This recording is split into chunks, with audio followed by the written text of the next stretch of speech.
আমার মুর্শিদ পীরনে পীর দস্তগীর সুলতানুল মাসায়েখ সুলতানিয়া মুজাদ্দাদিয়াতুল ইমাম শাহ চন্দ্রপুরী রহমাতুল্লাহ আলাইহি 7 বছর বয়সে একটা স্বপ্ন দেখতেছিলেন।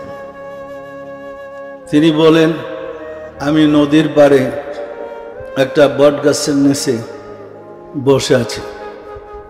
এমন সময় আমি দেখি যে নদীতে একটা নৌকা ভেসে আসছে। নৌকার মাঝে 5 জন মানুষ। নৌকাটার কোনো মাঝি নেই, নৌকাটা নিজে নিজে ভাসতেছে। তিনি যেখানে বসা ওই সোজা এসে নৌকাটা ভিড়ল। নৌকা ভিড়ার পরে 5 জনের মাঝে যিনি ছিলেন উনি উঠে দাঁড়ালেন, বাকি 4 জনও দাঁড়িয়ে গেলেন। উনি হাত ইশারিয়া ডাকলেন, বললেন, বাবা নৌকায় আসেন। ঠিক এই ভাষাটাই বলছে, বাবা নৌকায় আসেন। তো ইমাম হুজুর বলতেছিলেন যে আমি চিন্তিত হয়ে পড়লাম, ওনারা মহামানব, আমি যে ওনাদের কাছে যাব বেয়াদবি হইলে। মনে মনে চিন্তা করতেছিলেন। মাঝের জন বললেন, আসেন বাবা, না আসলে বেয়াদবি হবে। তো ওনার মনের কথাটা ওনারা জানলেন কিভাবে? না আসলে বেয়াদবি হবে। তখন উনি সংকোচের সাথে নৌকায় গিয়ে চললেন। মাঝের জন বুকের সাথে বুক মেলে চেপে ধরলেন। কিছু সময় ধরে রেখে ছেড়ে দিয়ে বললেন, এই যে 4 জন দেখতেছেন নৌকায় বসা, এই 4 জন মহামানব। একজন বড় পীর আব্দুল কাদের জিলানী রহমাতুল্লাহ আলাইহি, একজন খাজা মাইনুদ্দিন চিশতি রহমাতুল্লাহ আলাইহি, একজন বাহাউদ্দিন নকশবন্দ রহমাতুল্লাহ আলাইহি, একজন মুজাদ্দিদ আল ফেসানি রহমাতুল্লাহ আলাইহি। আর এই যে নৌকাটা দেখেছেন, এটা নৌকা নয়, এটা ইসলাম ধর্ম। বর্তমান বিশ্বে এর কোনো মাঝে নাই। ওনারা এসেছিলেন, ওনারা চলে গেছেন।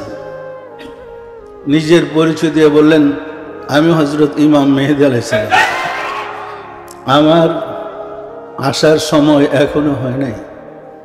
আমি না আসা পর্যন্ত আপনি নৌকার দায়িত্ব পালন করেন। অর্থাৎ ইসলাম ধর্মের দায়িত্ব পালন করলেন।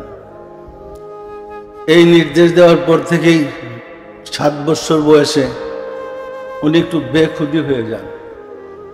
আমাকে বলছেন যে আমি যদি এক চোখে যাইতে চাইতাম, বলে অন্য চোখে চলে যেতাম। দিনে খাইছে কি খাই নাই বলতেই পারতেন। এরপরে আরেকদিন দেখে উনি রাস্তার পাশে গাছতলায় বসা। হযরত ইমাম মেহেদী আলাইহিস সালাম ঘোড়ার পিষ্টে করে আসতেছে।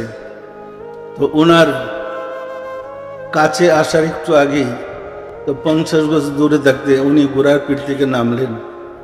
আদবের সাথে ওনার কাছে আইসা এক ঝিল কোরআন শরীফ, একখানা কোরআন শরীফ হাতে উঠাই দিয়ে বললেন, বাবা এই যে আল্লাহর বাণী কোরআন, এটার আমানত আপনি রাখেন, এটা আমানত রক্ষা করুন। এইভাবে বিভিন্ন তথ্যমূলক স্বপ্ন দেখে উনি একটু বেশি বেখুদি হয়ে পড়েছিলেন। পরে অল্প বয়সে পিতা মাত্র 14 বছর বয়সে ওনাকে বিয়ে করে দিলেন। এরপরে উনি, ওনার আব্বার ইচ্ছা ছিলেন ওনাকে মাদ্রাসায়, ওনাকে পড়াবেন না, ওনাকে দিয়ে সাংসারিক কাজকর্ম করাবেন। আর ওনার একান্ত ইচ্ছা ছিল উনি পড়াশোনা করবেন, মাদ্রাসায় পড়বেন। বিয়ে করার পরে উনি মনে করলেন বাড়ির দিকে তাড়াই দিলে অন্তত শ্বশুর বাড়ির দিকে এত জায়গা পাবো, পালায় গিয়া মাদ্রাসায় ভর্তি হলেন। বিয়ের পরে উনি লেখাপড়া করে উনি মাওলানা হলেন। সম্মানিত আশেক রাসূলেরা, আউলিয়া কেরামদের জীবনে দেখলে দেখা যায় অধিকাংশ ওলিয়া আল্লাহ জন্মগত, যারা ওই সাধনা ওই যোগ্যতা নিয়ে জন্ম হয়েছে, শুধু বিকশিত হয়েছে পরে, নির্দিষ্ট সময় আসলে এটা প্রকাশ পেয়েছে।